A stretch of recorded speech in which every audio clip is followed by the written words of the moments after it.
بسم اللہ الرحمن الرحیم۔ السلام علیکم ورحمۃ اللہ وبرکاتہ۔ امید کرتا ہوں آپ سب خیریت سے ہوں گے۔ آج ہم سیکھیں گے غسل کے بارے میں، غسل کے کتنے فرائض ہیں اور اس کا طریقہ کیا ہے۔ اگر ابھی تک آپ نے ہمارے چینل کو سبسکرائب نہیں کیا تو سبسکرائب کر دیں اور بیل آئیکن پر جا کر کلک کریں تاکہ ہماری آنے والی ہر لیٹسٹ سے لیٹسٹ ویڈیو آپ کو ملتی رہے۔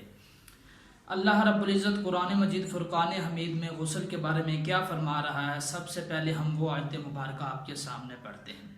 وَإِن كُنتُمْ جُنُبًا فَاتَّطَہَّرُوا۔ سورۃ المائدہ میں اللہ رب العزت فرما رہا ہے وَإِن كُنتُمْ جُنُبًا فَاتَّطَہَّرُوا، اور جب جنابت کی حالت میں ہو تو غسل کر لیا کرو۔ جنابت کا مطلب ہے کہ جب ناپاکی کی حالت میں ہو، اور غسل کر لو مطلب پاک ہو جاؤ، پاکی حاصل کر لو۔ اب سب سے پہلے پتہ یہ ہونا چاہیے کہ غسل کب فرض ہوتا ہے۔ احتلام کا ہونا، یعنی رات کو سوتے وقت مرد کا احتلام ہو جانا، جمع، اور اس کے بعد حیض و نفاس کی مدت پوری ہونے کے بعد عورت پر غسل کرنا فرض ہو جاتا ہے۔ غسل کے 3 فرض ہیں۔ غسل کے 3 فرض ہیں، کون کون سے ہیں؟ سب سے پہلے کلی کرنا، یعنی کلی کرنا، اور اس کے بعد ہے ناک میں پانی ڈالنا۔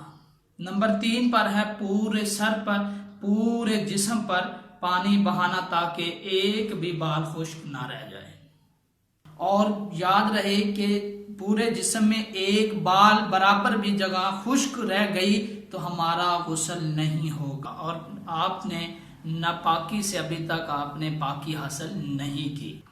غسل کا طریقہ اب ہم سیکھتے ہیں۔ غسل کا طریقہ اب شروع سے میں آپ کو بتاتا ہوں۔ ہم نے جب واش روم مطلب جانا ہے غسل خانے میں، تو آپ نے اگر اس سے پہلے کوئی دعا پڑھنی ہے تو وہ دعا یا بسم اللہ کلمہ شریفہ پڑھنا چاہتے ہیں تو پڑھ لیں۔ غسل خانے کے انٹر ہونے کے بعد آپ نہیں پڑھیں گے۔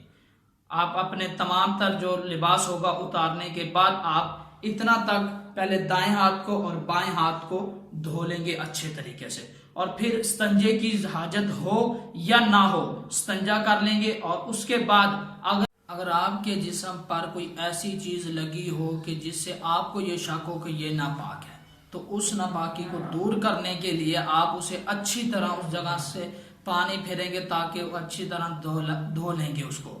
اس کے بعد یعنی کرلی کرنا، آپ 3 دفعہ کرلی کریں گے ہاتھ میں پانی لے کر اچھی طرح تاکہ منہ کے اندر والا ہر پرزہ اچھی طرح سے تر ہو جائے۔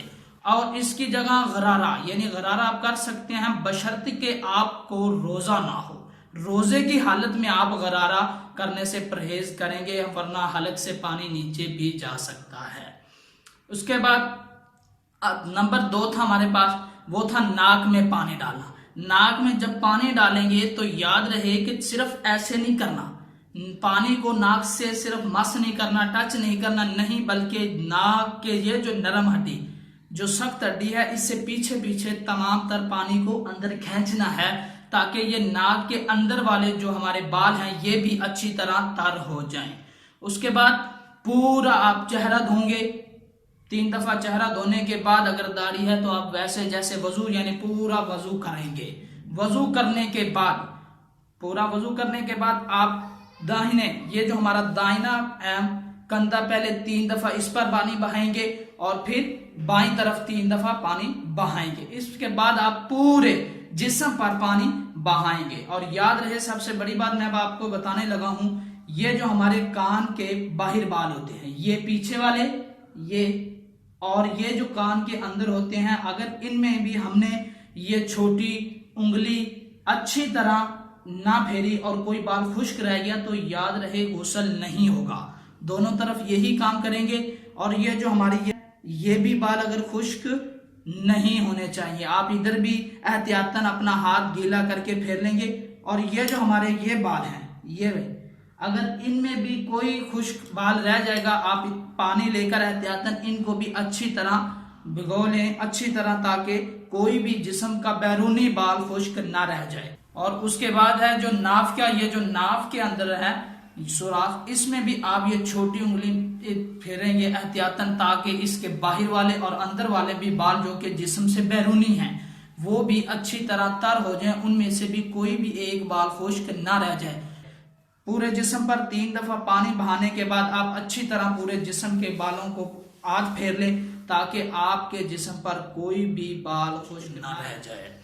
اگر آپ کو ہماری ویڈیوز پسند آئی ہیں اور اگر ابھی تک آپ نے ہمارے چینل کو سبسکرائب نہیں کیا تو سبسکرائب بھی کر دیں اور اپنے دوستوں میں شیئر بھی کر دیں۔